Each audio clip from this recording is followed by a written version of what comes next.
Olá, no programa de hoje vamos falar sobre um comportamento que é extremamente capacitista e que ainda acontece muito em nossa sociedade, que é a infantilização das pessoas com deficiência. Para falar sobre esse assunto, vamos conversar hoje com a professora Ana Laura Schliemann. Acertei de novo. Acertou. Ela é psicóloga, mestre em psicologia da educação, doutora em psicologia clínica e coordenadora do grupo de acessibilidade do curso de psicologia da PUC São Paulo. É um prazer recebê-la no nosso programa, doutora. Eu que agradeço o convite, Roberto, seu e da equipe. Eu daqui para frente eu vou começar a te chamar de Ana para ficar bem mais tranquilo e as pessoas de casa também se sentirem mais próximas. Sem sombra de dúvida, eu também me sinto mais confortável. Então tá bem. Ana, esse comportamento capacitista, que é a infantilização das pessoas com deficiência, ele tem uma problemática no desenvolvimento delas? Ela influencia? Com certeza, né? Eu acho que a gente tem um processo histórico nisso, né, Roberto? Acho que as pessoas têm um olhar, né? Elas escolhem muitas das vezes um olhar ou um tipo de olhar para a pessoa com deficiência e acaba tornando essa condição um estigma. A infantilização talvez seja uma das formas mais antigas de capacitismo mesmo. Por quê? Porque a gente vai vendo aquela pessoa envelhecer, né, na idade e as outras pessoas continuando a tratá-la da mesma forma. Então, se de repente eu sou uma pessoa adulta com deficiência, né, tenho lá meus 30 anos, e a minha família, as pessoas que estão na minha relação continuam me tratando como uma criança de 10, eu sempre vou ter uma dificuldade emocional para saber onde que eu estou, né? O que é muito complicado, porque de repente, em algum momento, ele é cobrado. Ah, mas tem 30 anos, você tinha que estar ganhando seu próprio dinheiro, né? Então tá, eu vou atrás disso. Ah, mas você tem. Como assim você quer namorar? Né? Ah, mas então eu tenho 30 anos, eu não posso namorar. Eu acho que junto com essa infantilização, a gente percebe que existe também uma incoerência, né? Então, uma hora você é adulto, uma hora você é criança, que é um segundo tópico que dificulta muito a vida das pessoas, né? Quem eu sou? Qual que é a minha identidade? Quais são as minhas responsabilidades? Quais são os meus deveres e também quais são os meus direitos, né? Então, com certeza, isso influencia e muito o desenvolvimento das pessoas. Você acha que a pessoa que está sendo infantilizada, ela tendo uma noção ou um estado de reação, você acha que faz bem para ela ter uma reação positiva? Assim, olha, eu não sou criança, não me trate dessa forma, eu quero ser tratada de acordo com a minha idade, com a minha capacidade de trabalho, e aí vai por diante, quer dizer, ela ter uma conversa adulta com a pessoa que está com esse comportamento de infantilização, você acha que traz um alívio, ela reage melhor com a sociedade? Com certeza.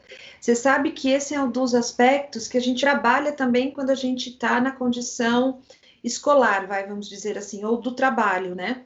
Por quê? Porque as pessoas com deficiência, como eu disse, tradicionalmente, elas são vistas de uma forma infantil. E a gente sabe que às vezes ser tratado como criança é cômodo, né? Eu posso evitar o conflito, eu posso ter reações de frustração, ninguém reclama de mim. Então, tudo na vida tem o ônus e tem o bônus. Talvez esse seja, né, o que muitas das pessoas pensam que é bônus, particularmente eu acho que é ônus. Então, a gente ter uma conversa madura. E o que é uma conversa madura? Exatamente na linha do que você falou. Olha, eu sou uma pessoa que não precisa que você fale bonitinho, beijinho, queridinho, né? Claro que ao longo da nossa vida a gente encontra pessoas que falam assim com todo mundo, fala com você, fala comigo, fala com quem tem deficiência, né? Ou fala com o neto, com o pai, com o filho, enfim. Mas quando não é uma pessoa nessa língua, por exemplo, isso é uma coisa muito complicada, né? Você ser diminuído o tempo inteiro pela fala. Então, eu preciso virar para essa pessoa, né? E a gente trabalha isso na terapia com as pessoas que sofrem com isso. Obrigada que você me acha bonitinho, mas eu me sinto muito desconfortável ter 30 anos e você me chamar de bonitinho. Acho que no fundo você acha que eu sou feio e não está com coragem de falar. Eu Uhum. acho que brincar é também uma forma madura da gente se colocar ou dizer, olha, você está ultrapassando o meu limite, né? Eu Uhum. não quero isso para mim. Como qualquer pessoa, a gente tem que se colocar, né? Sem violência, sem agressividade, evidentemente, e falar, não gosto. Ao mesmo tempo que eu acho que a pessoa tem que identificar se aquele outro que está me tratando dessa forma consegue entender o que eu estou falando. Porque às vezes é tão vicioso, é tão hábito, que dependendo do tipo de resposta que eu dou, aquilo naquele momento é desconfortável. E pode gerar um comportamento no outro também de agressão, também de uma reação mais exagerada.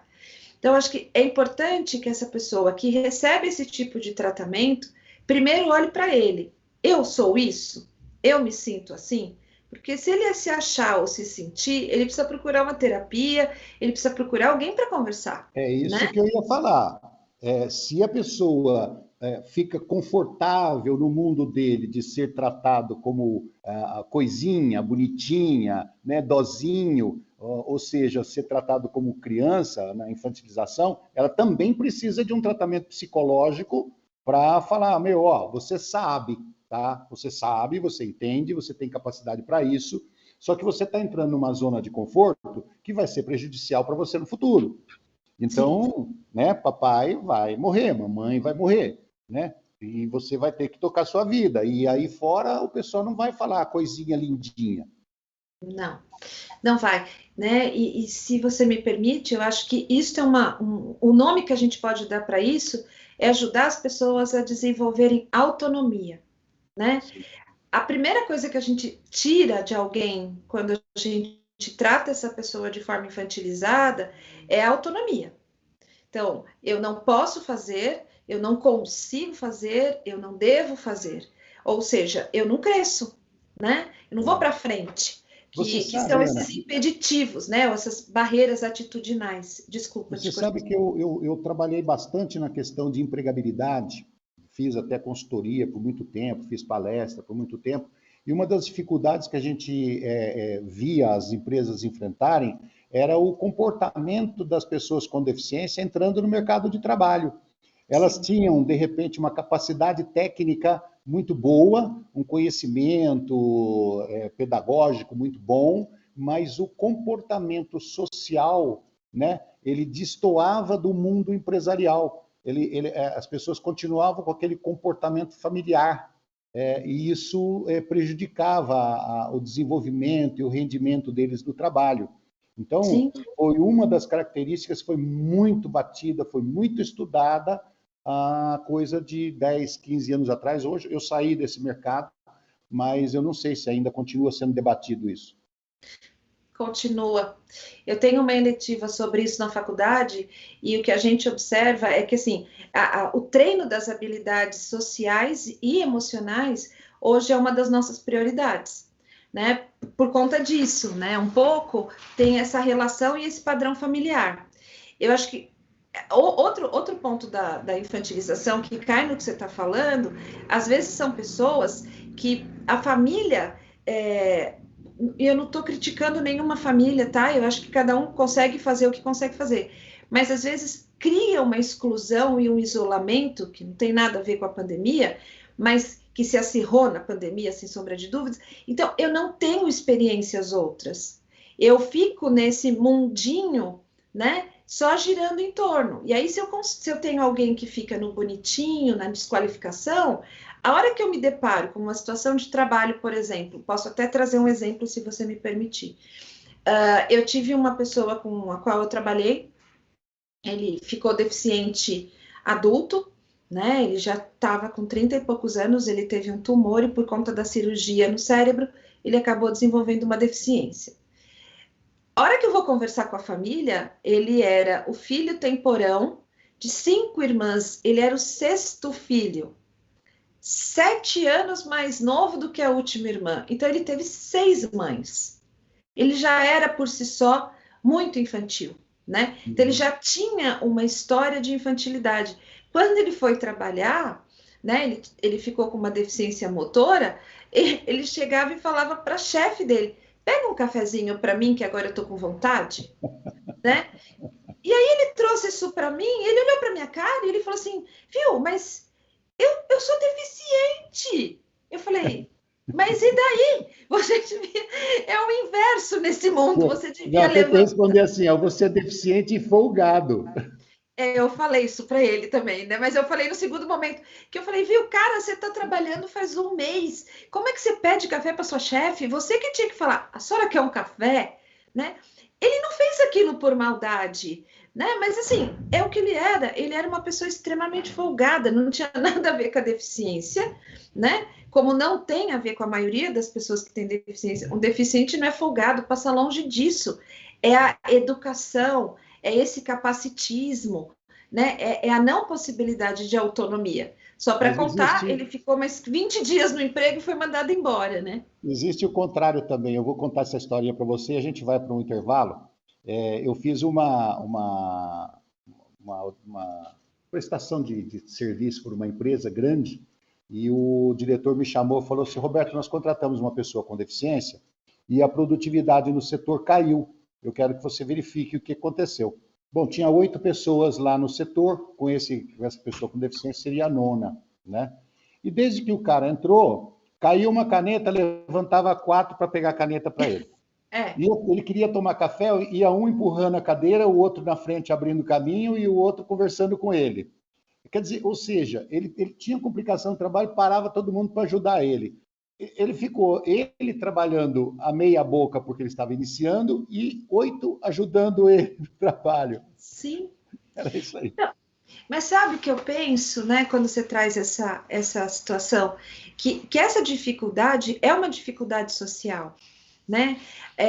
Eu não sei como é que você enxerga isso ou o que estava acontecendo lá, mas da minha experiência, por exemplo, o que eu vejo, tem pessoas que são caridosas, tem pessoas que são solícitas, né? Que entendem que aquela pessoa precisa de ajuda. Tanto que uma das coisas que a gente tem recomendado muito, né? Eu trabalhei com isso na universidade, ajudar os profissionais que vão receber uma pessoa com deficiência, que ele tem uma deficiência, não um déficit.